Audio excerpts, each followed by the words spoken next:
Ma petite amie a posté la chose la plus stupide que j'ai jamais lue de ma vie et a détruit nos vies. Je n'exagère même pas. Tout a commencé mardi dernier. Je faisais défiler mon téléphone pendant ma pause déjeuner quand j'ai vu la publication de ma petite amie Jeunet. C'était une de ces images génériques de citations inspirantes avec un fond de coucher de soleil, mais le texte est ce qui m'a frappé. Ne laissez pas votre petite amie vous empêcher de trouver votre mari. Je l'ai juste fixé. Après 4 ans ensemble, vivant dans un appartement que j'avais avant même qu'elle ne déménage dans cette ville. C'est ce qu'elle publie pour que tout le monde le voie. Je n'y ai même pas pensé. J'ai juste commenté « Bonne chance pour le trouver ». Puis je suis allé sur mon profil, j'ai changé mon statut relationnel en célibataire et je me suis assuré de taguer sa mère, son père et sa sœur dans la publication. Sa publication a disparu en quelques minutes. Mon téléphone, cependant, a commencé à exploser. Sont d'abord venus les messages d'elle, une série de points d'interrogation. Puis, qu'est-ce que tu as fait? Suivi de, enlève ça tout de suite. Je les ai ignorés. Puis sa sœur Chloé m'a envoyé un message. Marc, qu'est-ce qui se passe? Jeunet est hystérique. J'ai envoyé à Chloé une capture d'écran de la publication de Jeunet. Sa seule réponse a été « Oh, oui ». Sa mère m'a appelé 2 fois, mais j'ai laissé tomber sur la messagerie vocale. Je n'avais pas besoin d'entendre les cris. J'ai mis mon téléphone en mode silencieux et j'ai essayé de retourner au travail, mais la colère était juste un œuf froid et dur dans mon estomac. Je savais que ce serait un désordre quand je rentrerais à la maison. J'avais raison. La seconde où j'ai franchi la porte de mon appartement, elle était là, au milieu du salon, les bras croisés. Son visage était bouffi et rouge d'avoir pleuré, mais maintenant ce n'était qu'un masque de fureur. Tu m'as humilié, siffla-t-elle. Tu as fait ça toute seule, lui ai-je dit, laissant tomber mes clés dans le bol près de la porte. Je suis passé devant elle vers la cuisine pour prendre une bouteille d'eau. Je n'allais pas avoir cette conversation déshydratée. C'était juste une citation. Ça ne voulait rien dire, cria-t-elle en me suivant. Tout le monde poste des trucs comme ça. Non, Jeunet, ils ne le font pas. Pas quand ils sont dans une relation supposément sérieuse, ai-je dit en dévissant le bouchon. Que étais-je censé penser? Que tu étais juste en train de faire du lèche-vitrine pour mon remplacement pendant que je payais notre loyer? C'est tellement injuste. Tu sais que je ne suis pas comme ça. J'ai juste ri. Ce n'était pas un rire agréable. Ta publication a dit le contraire. Tu as dit au monde entier que j'étais un remplaçant, un obstacle temporaire. Alors, obstacle supprimé. De rien. Elle a recommencé à pleurer, mais cette fois c'était le genre de pleurs de colère, de frustration. Alors c'est ça.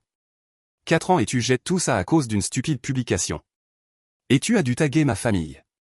Ma mère est en panique. Bien, peut-être qu'elle peut t'aider à faire tes valises, ai-je dit en retournant au salon et en m'asseyant sur le canapé. J'ai pris la télécommande. Je veux que tu sois parti d'ici la fin du mois. Toute son attitude a changé. Les larmes se sont arrêtées instantanément. Un petit sourire narquois d'autosatisfaction est apparu sur son visage. Non, dit-elle. J'ai juste levé les yeux du guide TV. Qu'est-ce que tu veux dire par non? Je veux dire non. Je ne pars pas. J'habite ici, je reçois mon courrier ici. Mon nom est sur le bail. Tu ne peux pas simplement me virer, Marc. Ce n'est pas comme ça que ça marche. J'ai des droits de locataire. Elle se tenait là, l'air si fière d'elle d'avoir ce petit détail juridique. Elle pensait vraiment m'avoir. Elle pensait qu'elle pourrait simplement rester ici sans payer de loyer pendant qu'elle préparait son prochain coup, probablement tout en auditionnant simultanément pour le rôle de mari.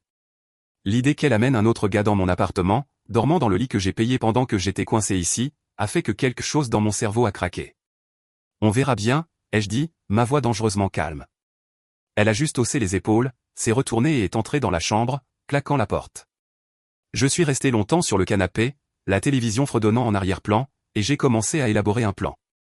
Ce n'était plus seulement une rupture, c'était la guerre. Les jours suivants furent un enfer particulier.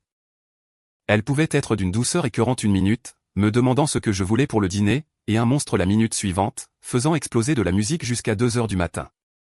Un mardi, elle a commencé à recevoir constamment des amis, des gens bruyants et odieux qui laissaient des désordres que je finissais toujours par nettoyer. Une nuit, je suis rentré à la maison et j'ai trouvé l'un de ses amis, un gars nommé Todd avec un visage très frappable, assis sur mon canapé en train de boire ma bière, les pieds sur ma table basse. Je suis entré, je l'ai regardé, j'ai regardé Jeunet, et j'ai juste dit, fais-le sortir. Jeunet a levé les yeux au ciel.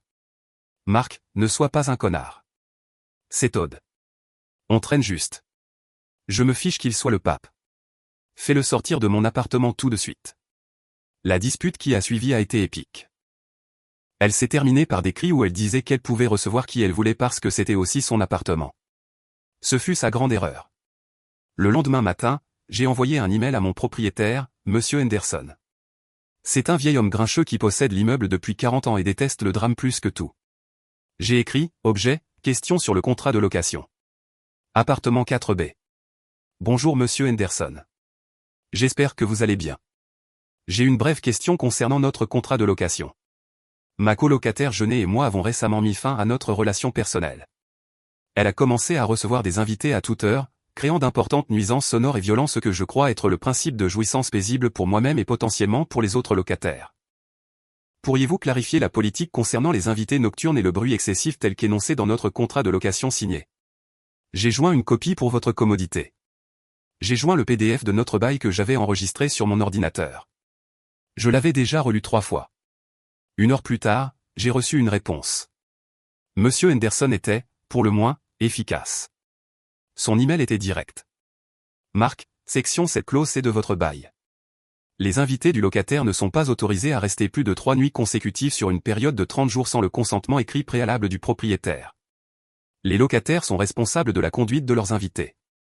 Toute activité qui perturbe la paix et la jouissance paisible des autres locataires, telle que déterminée par le propriétaire, constitue une violation directe de ce contrat de location. Ceci est votre seul avertissement.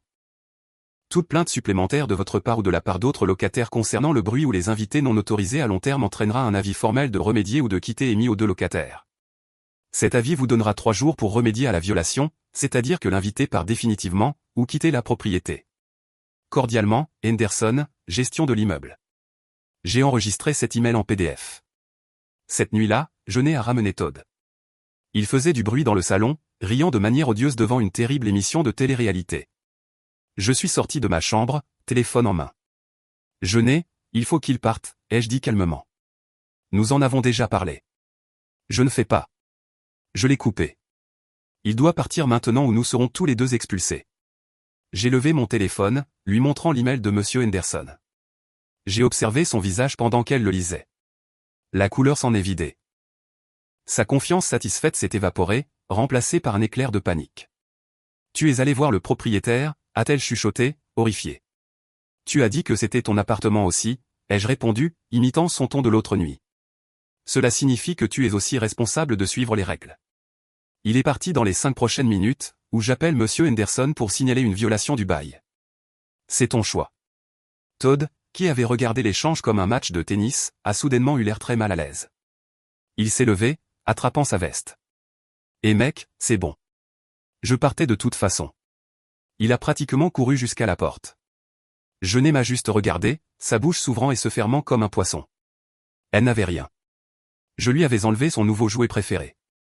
Elle s'est retirée dans la chambre, et j'ai eu la première nuit tranquille de la semaine. La victoire était petite, mais c'était un début. La menace d'expulsion était maintenant dans l'air. Elle savait que je ne plaisantais pas. Elle avait une date limite, qu'elle le veuille ou non. Avec la menace d'expulsion imminente, la stratégie de Jeunet a changé. Elle ne pouvait plus utiliser l'appartement comme une arme, alors elle est passée à nos biens. Le samedi suivant, alors que j'étais parti faire les courses, elle m'a envoyé un long message texte décousu. C'était une liste de tout ce qu'elle revendiquait dans l'appartement. La liste comprenait le téléviseur OLED de 65 pouces dans le salon, le PC de jeu personnalisé sur mon bureau, le système de son surround et même la machine à expresso coûteuse dans la cuisine. Elle a terminé le message texte par « C'était des cadeaux et des choses que nous avons achetées ensemble. Donc je les prendrai quand je déménagerai. Nous pouvons être adultes à ce sujet et partager les choses équitablement. » J'ai lu le texte en me tenant dans l'allée des céréales et j'ai failli rire aux éclats. Équitablement. Pas un seul article de sa liste n'avait été acheté avec son argent. La télévision était mon bonus de travail il y a 2 ans. Le PC que j'avais construit moi-même pièce par pièce sur 6 mois. La machine à expresso était un cadeau d'anniversaire à moi-même. Elle n'avait contribué exactement à $0 à aucun d'entre eux. Il ne s'agissait pas d'équité, il s'agissait de levier. Elle essayait de me faire du mal financièrement en partant. Je n'ai pas répondu au texte. J'ai terminé mes courses, je suis rentré chez moi et j'ai tout rangé. Elle était dans la chambre, m'ignorant délibérément. Je suis allé à mon bureau et j'ai commencé à fouiller mes fichiers numériques. Il m'a fallu environ 1 heure, mais je les ai tous trouvés. Le reçu numérique de Best Buy pour la télévision avec mon nom et mon numéro de carte de crédit. Daté du 17 octobre 2023. La série de factures de Newegg et Amazon pour chaque composant de mon PC, de la carte mère à la carte graphique. Le reçu de Williams-Sonoma pour la machine à expresso. Je les ai tous enregistrés dans un seul dossier sur mon bureau, l'appelant en preuve. Puis j'ai fait défiler mon historique de messages avec elle. J'ai trouvé un message du lendemain du jour où j'ai monté la télévision au mur. C'était une photo d'elle souriante sur le canapé avec la nouvelle télévision en arrière-plan. Son texte en dessous, envoyé à 20h14 le 18 octobre 2023, disait « La soirée cinéma est tellement meilleure sur ta nouvelle télé géniale. Merci de me laisser l'utiliser. » J'ai fait une capture d'écran de cette conversation. Ça faisait du bien, comme empiler des munitions. Mon ami Dave a appelé pendant que j'organisais les fichiers. « Comment va la vie dans la zone de guerre ?» a-t-il demandé. Sur le point de devenir tactique, ai-je répondu. J'ai expliqué son dernier coup, la liste des exigences. Pas question, a-t-il dit. Elle essaie vraiment de prendre ton PC? Sait elle-même comment l'allumer? Peu importe. Il s'agit de me faire du mal, ai-je dit. Mais j'ai une idée. Es-tu occupé ce soir et as-tu de la place dans ton garage? 1 heure plus tard, Dave est arrivé avec son camion. Je n'ai été sorti avec des amis, ce que je savais par son habitude agaçante de poster chacun de ses mouvements sur Instagram. Nous avons travaillé rapidement, démontant soigneusement la télévision et l'enveloppant dans des couvertures. Nous avons déconnecté toute ma configuration PC, tour, moniteur, clavier, tout, et l'avons chargé dans la benne de son camion. Nous avons pris les haut-parleurs surround, le subwoofer et la machine à expresso. En 30 minutes, chaque article de grande valeur de sa liste avait disparu. Le salon avait l'air stérile et triste avec un immense espace vide sur le mur. Je suis rentré à l'intérieur, j'ai ouvert le dossier appelé épreuve et j'ai rédigé un email à Jeunet. J'ai joint chaque reçu et la capture d'écran de son texte. Le sujet était concernant votre liste. Le corps de l'email disait « Jeunet, j'ai reçu ton message texte. Il semble que tu te trompes sur la propriété de plusieurs articles dans l'appartement. Comme tu peux le voir sur les documents ci-joints, tous les articles que tu as énumérés ont été achetés uniquement par moi. Ce n'étaient pas des cadeaux, ni des achats conjoints. Pour éviter toute confusion supplémentaire pendant ton processus de déménagement, j'ai déplacé ces articles vers un endroit sécurisé et hors site pour les garder en sécurité. Ils seront retournés à l'appartement après que tu aies entièrement quitté les lieux et rendu ta clé. Marc. J'ai cliqué sur envoyer. Puis je lui ai envoyé un seul texte. Vérifie ton email. La réponse a été presque instantanée. Mon téléphone a sonné. C'était elle. J'ai laissé sonner. Il a sonné à nouveau. J'ai refusé l'appel. Un flot de messages textes est arrivé. C'était un désordre frénétique et plein de fautes de frappe de rage. Où est ma télé? Tu ne peux pas faire ça. J'appelle la police. J'ai répondu une fois. Ce ne sont pas tes affaires, Jeunet. La police sera très intéressée de voir les reçus que j'ai, ceux que je viens de t'envoyer par email. Les textes ont cessé. Le téléphone est devenu silencieux. Je savais qu'elle n'avait plus de coup à jouer. J'avais la preuve, et j'avais les possessions. Elle ne pouvait plus les retenir en otage. Je me suis assis sur le canapé dans mon salon d'apparence vide, et pour la première fois en une semaine, j'ai eu l'impression de pouvoir respirer à nouveau. Le silence était merveilleux. Perdre la bataille pour l'appartement et les possessions a plongé Jeunet dans une crise de nerfs. Elle n'avait plus aucun levier, alors elle a eu recours à la seule arme qui lui restait, ses mots. Elle a décidé que si elle ne pouvait pas avoir mes affaires, elle essaierait de détruire ma réputation. Cela a commencé subtilement. Certains de nos amis communs ont commencé à agir bizarrement. Les messages sont restés sans réponse. J'ai été désinvité d'une soirée de jeu hebdomadaire par un message laconique de l'autre qui disait simplement « Eh mec, je pense que c'est mieux si tu te reposes un peu. Les choses sont trop gênantes. » Je savais que c'était elle. Dave l'a confirmé. Il m'a appelé un après-midi, la voix basse et en colère. « Mec, tu dois voir ça. » Jeunet a lancé une discussion de groupe. C'est elle avec une dizaine de nos amis, plus sa sœur et une cousine. Elle devient nucléaire. Il m'a ajouté à une discussion séparée et m'a transféré les captures d'écran. Mon estomac s'est noué en les lisant. Jeunet avait posté des extraits soigneusement recadrés de nos anciennes disputes par SMS. Elle n'avait sélectionné que mes réponses, dépouillées de tout contexte. Un message où je disais « Je ne discuterai pas de cela ce soir » était présenté comme un abus émotionnel et un traitement silencieux de sa part.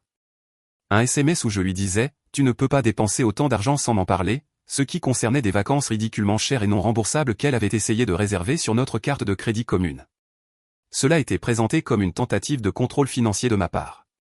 Elle avait écrit un long paragraphe pour accompagner les captures d'écran.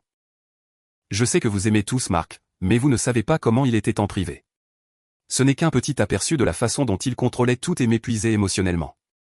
J'ai juste de la chance de m'en être sorti quand je l'ai fait. Je suis tellement désolé de faire ça, mais j'ai l'impression que vous méritez tous de connaître la vérité sur qui il est vraiment. C'était un chef-d'œuvre de manipulation.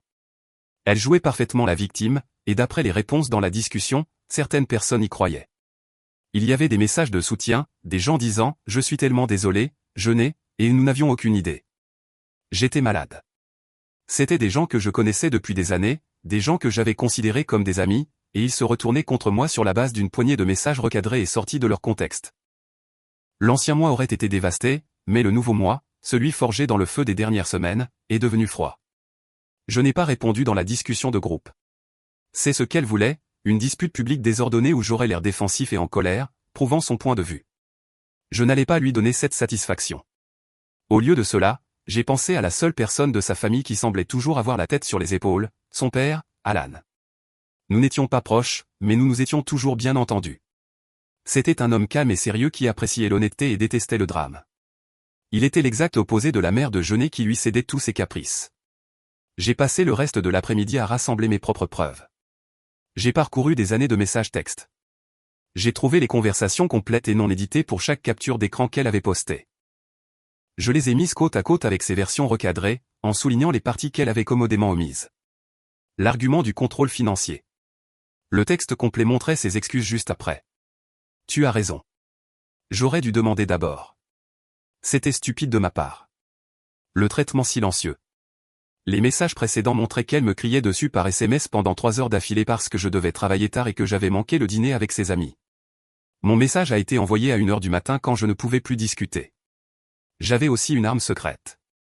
Quelques nuits auparavant, lors d'une de ces tirades à propos de la télévision, j'avais discrètement commencé un enregistrement vocal sur mon téléphone, que j'avais laissé sur le comptoir de la cuisine. Le consentement d'une seule partie pour l'enregistrement est légal dans notre État, et j'avais le sentiment que cela pourrait être utile. Dans l'enregistrement, elle n'était pas une victime. Elle criait, m'insultait et menaçait de me détruire pour l'avoir embarrassée. Le contraste entre la victime fragile de la discussion de groupe et la femme hurlante de ce fichier audio était saisissant. J'ai tout compilé dans un email soigné, toutes les comparaisons de capture d'écran côte à côte. J'ai joint le fichier audio, l'appelant Jeunesse verbal abuse sample.mp3. Puis j'ai commencé à écrire. L'email était adressé à son père, Alan. Objet. Une situation difficile concernant Jeunet. Cher Alan. Je vous écris dans des circonstances extrêmement difficiles, et je m'excuse sincèrement de vous impliquer. J'ai toujours eu beaucoup de respect pour vous pendant mon temps avec Jeunet. Jeunet a récemment créé une discussion de groupe avec nos amis communs et a partagé des messages textes manipulés et hors contexte pour me dépeindre comme une personne contrôlante et émotionnellement abusive. Ce sont des accusations graves et fausses qui pourraient nuire à ma réputation personnelle et professionnelle. Je ne vous contacterai pas s'il ne s'agissait que d'un simple drame de rupture, mais ces actions ont dégénéré en diffamation pure et simple. J'ai joint un document contenant ces captures d'écran recadrées ainsi que les conversations complètes et non éditées pour votre examen. Vous verrez qu'elle a délibérément supprimé tout contexte pour déformer la réalité. J'ai également joint un court fichier audio d'une conversation récente dans notre appartement. Je vous préviens, c'est désagréable, mais c'est une représentation exacte du comportement auquel j'ai été confronté. Ce n'est pas le comportement d'une victime. Je ne vous demande pas de prendre parti, je vous demande seulement de voir la vérité. J'espère que vous pourrez parler à votre fille et la convaincre d'arrêter cette campagne de mensonges nuisibles avant que des dommages irréparables ne lui soient causés, à elle-même et aux autres. Sincèrement, Marc. J'ai lu l'email une dernière fois. Il était professionnel, respectueux et accablant. J'ai cliqué sur envoyer à 18h05. Je n'ai rien entendu pendant 2 heures. Puis mon téléphone a vibré. C'était un message d'un numéro que je ne reconnaissais pas, c'est Alan. J'ai tout vu. Je m'en occupe. Je suis tellement désolé, Marc. 20 minutes après cela, la discussion de groupe a explosé. Jeunet a posté. Mon père m'appelle. Que as-tu fait, espèce de psychopathe? Puis elle a dû le supprimer, car il a disparu. Un autre ami dans la discussion, l'un de ceux qui étaient de mon côté, m'a envoyé un message privé. Mec, Jeunet vient de quitter le groupe. Sa sœur Chloé vient de poster, tout le monde, s'il vous plaît, laissez tomber. C'est fini. Je n'ai jamais su ce qu'Alan lui avait dit. Je n'ai pas besoin de le savoir. La campagne de dénigrement s'est arrêtée net. Le lendemain, 2 des amis qui m'avaient ignoré ont envoyé des messages d'excuses maladroits.